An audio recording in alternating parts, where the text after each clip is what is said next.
presented by Star Cement. Solid setting.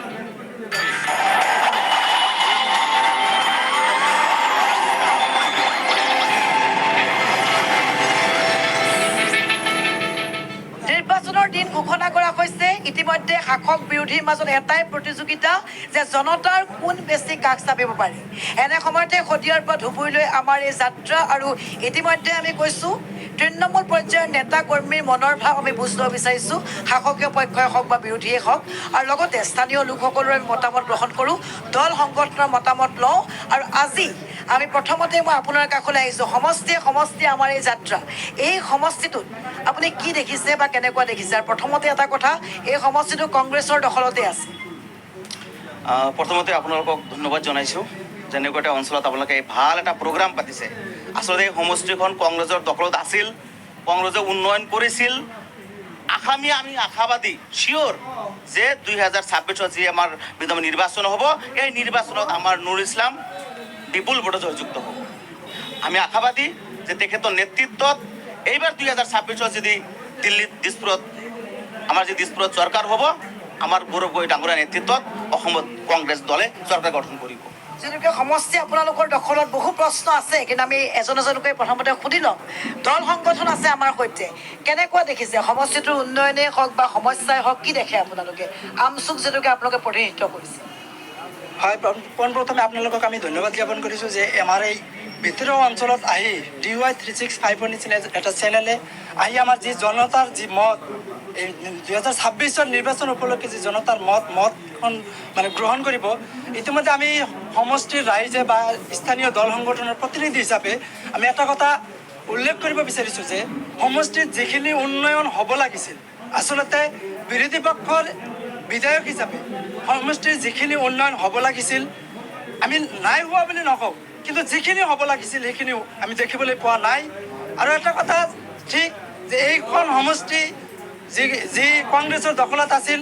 আমি যে এইখন সমষ্টিৰ জনপ্ৰতিনিধি অকল কংগ্ৰেছৰে যে বনাম বা কংগ্ৰেছৰ যে আমি শাসনাধিষ্ঠ হৈ থাকিম কংগ্ৰেছৰ ওচৰত আমি আঁঠুকাৰি লৈ থাকিম আমি স্থানীয় দল সংগঠন হিচাপে আমি গোটেই কংগ্ৰেছ AGP BJP AIUDF সকলো প্ৰতিনিধিক আমি মানে মুকলিভাৱে ক'ব বিচাৰিছোঁ যে আপোনালোকে যি সংখ্যালঘু লৈ যি ৰাজনীতি কৰি আছে বিশেষকৈ আমি কংগ্ৰেছ আৰু BJPক ক'ব ওলাইছোঁ যে আপোনালোকে কংগ্ৰেছে যি বিগত 70 বছৰ যি সংখ্যালঘু জাতিটোক শাসনৰ নামত যি শোষণ কৰিলে যেনেকৈ সংখ্যালঘু জাতিটোক যি অত্যাচাৰ কৰিলে আজি কংগ্ৰেছে যিখিনি কাম কৰি থৈ গ'ল সেইখিনি কামহে যিখিনি কংগ্ৰেছৰ যিখিনি আদৰুৱা কাম হৈ গ'ল সংখ্যালঘুৰ ওপৰত যি অত্যাচাৰৰ আদৰুৱা কামখিনি আজি BJP চৰকাৰে কৰি আছে গতিকে আমি স্থানীয় প্ৰতিনিধি বা সংগঠনৰ নেতৃত্ব হিচাপে আমি ক'ব খুজিছোঁ যে আমাৰ কংগ্ৰেছৰ বন্ধুজনে যিধৰণে কৈছে যে কংগ্ৰেছৰ প্ৰতিনিধি ইয়াত আছে আৰু থাকিব কিন্তু স্থানীয় প্ৰতিনিধি মানে সংগঠনৰ প্ৰতিনিধি হিচাপে ক'ব এইখন সমষ্টিৰ মানুহে বিশেষকৈ মানে 85% সংখ্যালঘু মানুহে কংগ্ৰেছৰ ওচৰত বিক্ৰী যোৱা নাই যে প্ৰতিবাৰেই কংগ্ৰেছক এইখন সমষ্টি কংগ্ৰেছে এই সংখ্যালঘু মানুহে উপহাৰ হিচাপে দিব গতিকে এই ক্ষেত্ৰত আমি AGPকো ক'বছোঁ AGP লাজ থাকিব লাগে যে সংখ্যালঘুৰ মানুহৰ ওপৰত যি ঈদৰ সন্মুখত 2 দিন আগতে আপোনালোকে গুৱাহাটীৰ বৰঙাত চালে উচ্ছেদৰ নামত যি অত্যাচাৰ কৰি আছে তথাপি AGPৰ যিজন কেণ্ডিডেট আমাৰে দুৰ্ভাগ্য আমাৰ সংখ্যালঘু মানুহৰ এজন কেণ্ডিডেট মই ছাইদুল ইছলামক ডাঙৰীক ধিক্কাৰ জনাইছোঁ আপুনি কেনেকৈ সাহস পালে যে সংখ্যালঘু সমষ্টিত AGPৰ কেণ্ডিডেট হ'ব আহিছে আপুনিতো চিনত নাহে ইউডিএফৰ মানে যিজন কেণ্ডিডেট আমি তেখেতকো ক'ব লৈছোঁ আপোনাৰ আগতে আপুনি যি মানে নিৰ্বাচনত অংশগ্ৰহণ কৰিব আপুনি আগতে আমাৰ আমচুৰ প্ৰাক্তন সভাপতি হিচাপে আছিল এতিয়া আপুনি ইউডিএফত গৈছে আপোনাক এটা কথা আহ্বান জনাইছোঁ আপোনাৰ নিৰ্বাচনী এজেণ্ডা কি হ'ব সংখ্যালঘু জাতিটোৰ কাৰণে আপুনি যিখিনি কৰিছে আমি চাইছোঁ অনাগত দিনত যেহেতু আপনি অৰাজনৈতিক সংগঠনত আছিল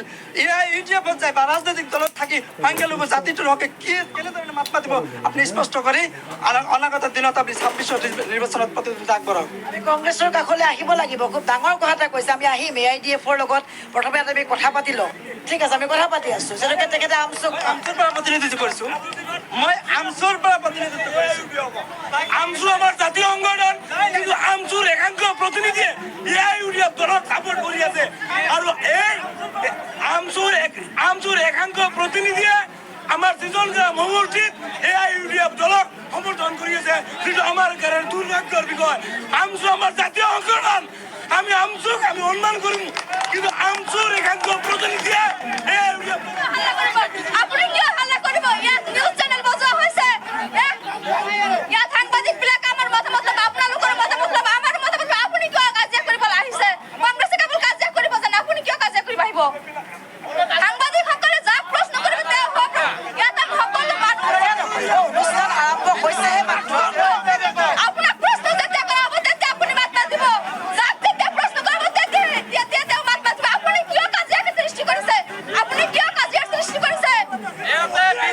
আপুনি কিয় কাজিয়াৰ সৃষ্টি কৰিছে কাজিয়াৰ সৃষ্টি আপুনি কৰিব নোৱাৰে সমস্যা সমাধান কৰিছে ইয়াত সাংবাদিকসকল আছে যাক প্ৰশ্ন কৰা হ'ব তেওঁ মাত মাতিব আপুনি কিয় কাজিয়াৰ সৃষ্টি কৰিব যাক প্ৰশ্ন কৰিব তেওঁ ইয়াত গোটেই কেইজন ৰাইজে সাংবাদিকে নাজানে কোনজন মানুহ কোন দলৰ নাজানে কোনজন মানুহ কোন দলৰ সাংবাদিকে সাধাৰণ ৰাইজক প্ৰশ্ন কৰিব ৰাইজে মাত মাতিব আপোনাৰ ওচৰলৈ আমি আহিম আমি আপোনাৰ কাষলৈ আহিম ঠিক আছে আমি সকলো কথা পাতিম আমি আলোচনা কৰিম এনেকৈ হ'লে ঠিক আছে আমচুৰ নামত আপোনালোকে যি কৈছে আমচু জাতীয় সংগঠন এইটো আপোনালোকে মানি লৈছে কিন্তু আমচু আৰু এআই ইউডিএফ বুলি এক কৈছে কিয় ৰেজাউল কৰিম প্ৰতিনিধিয়ে আজিৰ দিনত সৃজন গ্ৰাম সমষ্টিত আমচুৰ নেতা ৰেজাউল কৰিম যিজন এআইডিএফৰ প্ৰাৰ্থী তেখেতক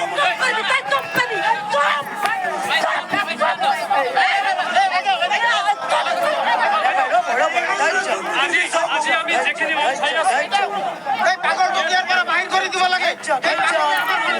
ঠিক আছে অকণমান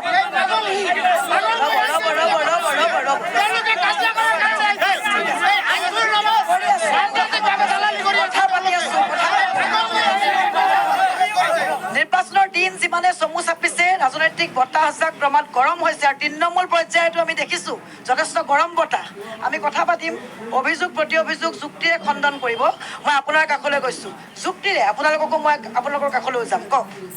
প্ৰথম কথা যিজন বক্তাই কৈছে বৰ্তমান যে উন্নয়ন হৈছে তাই নিজে মুখেৰে কৈছে সেইকাৰণে তেওঁক ধন্যবাদ আমি জনাইছোঁ যে তেখেতৰ মুখৰে পৰা কৈছে যে অলপ অলপ উন্নয়ন হৈছে তাৰমানে কি আমাৰ বিৰোধী পক্ষে কৈছে মানে উন্নয়ন হৈছে মানে বহুত উন্নয়ন হৈছে মই উদাহৰণ দিছোঁ আজি তেওঁলোকে যে অভয়পুৰী ধৰ্মৰ পৰা যে কুকিলালৈকে এইটো ৰাস্তালৈকে আহিছে এই গোটেই ৰাস্তা আমাৰ কংগ্ৰেছৰ MLA বনাইছে এইটো কংগ্ৰেছ MLA বনাইছে উত্তৰাবাৰী সমষ্টিৰ 100 কিলোমিটাৰ নতুন ৰাস্তা পকীকৰণ কৰা হৈছে 40 কিলোমিটাৰ ৰাস্তা ৰিনিউৱেল কৰা হৈছে প্ৰতিটো জিপিত 3ৰ পৰা 5টা কৰি মডেল অংগনবাদী কৰা হৈছে সেই মডেল অংগনবাদী এটা কৰি 25 লাখ টকা কৰি তেওঁলোকে নিশ্চয় ক'ব আমাৰ ৰাঙামানি হাই ছেকেণ্ডাৰীত 7.5 কোটি টকা এটা বিল্ডিং কৰি দিয়া হৈছে আমাৰ চালাবিলা জনপুৰী হাই স্কুল তাতে 7.5 কোটি টকা কৰি দিয়া হৈছে উন্নয়ন কংগ্ৰেছৰ দিনত বহুত হৈছে এতিয়া আৰু ঐতিহাসিক যে সৃজন উত্তৰাবাৰী সমষ্টিত নৱগঠিত সৃজনগাঁও সমষ্টিত ঐতিহাসিক যে 30 বেডেড হস্পিটেল চাকলাত ইতিমধ্যে অপেনিং হৈছে কামৰ টেন্ডাৰ হৈছে কাম ষ্টাৰ্ট কৰি আছে এয়া আমাৰ গৌৰৱৰ কথা আমি তত্ত্ব সহকাৰে কৈছোঁ জাতীয় কংগ্ৰেছ জিন্দাবাদ এতিয়া আমি কৈ আছোঁ আৰু তেওঁলোকে কৈছে ওৱান ছেকেণ্ড অলপ ধৈৰ্য থাকিব লাগিব ভাই ধৈৰ্য থাকক অলপ ঠিক আছে এতিয়া কথা হ'ল তেওঁলোকে যিটো আমচুৱে মই যিমান দূৰলৈকে জানো আমচুৱে ডাইৰেক্ট কোনো এটা ইউডিএফক কাক ডাইৰেক্টলি ছাপোৰ্ট কৰিব নোৱাৰে তেওঁলোকে ডাইৰেক্টলি আমচুৰ পৰা এইখন আপোনাৰ যে টক শ্ব' যে পাতিছে প্ৰেক্ষাপট ইয়াতে কোনো এটা আমচু নাই কোনো এটা এইটো জিপি তেওঁলোকে দেখুৱাব নোৱাৰিব আমচু আছে আমচু নাই আৰু আমচুৰ প্ৰতি ইমান দৰত এজন চিফ মিনিষ্টাৰ চেক বিতৰণ কৰিব লগা হয় কোনোবাই মিনিষ্টাৰ কোনোবাই MLA বিতৰণ কৰিব পাৰে ৰেজাউল